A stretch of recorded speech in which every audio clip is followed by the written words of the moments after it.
muito claramente aqui, inicialmente, é que o ex-presidente Lula mente, ele está sendo mentiroso.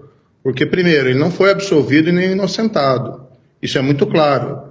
Eu proferi uma sentença contra ele, como juiz aplicando a lei, e o condenei por corrupção e lavagem.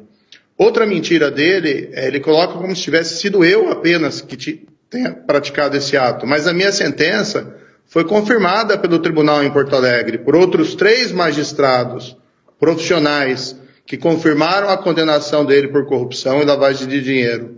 Depois, essa decisão foi confirmada de novo em Brasília pelo STJ por outros 5 magistrados. Ele ainda foi condenado no processo do sítio de Atibaia, em relação ao qual até hoje não deu uma explicação por que as empreiteiras Odebrecht e OS fizeram obras e reformaram, reformas milionárias, no sítio que ele utilizava como se fosse proprietário. Ele foi condenado nesse processo por uma outra pessoa, por uma juíza corajosa de Curitiba. E essa decisão também foi confirmada no tribunal em Porto Alegre.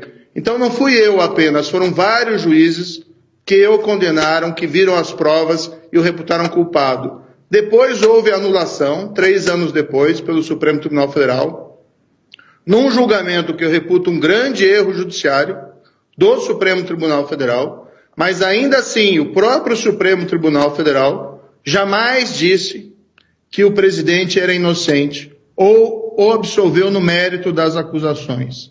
Então pende sobre o Lula, sobre o candidato, uma nuvem negra, que são as condenações e as provas da corrupção na Petrobras durante o governo dele, que ele não explicou.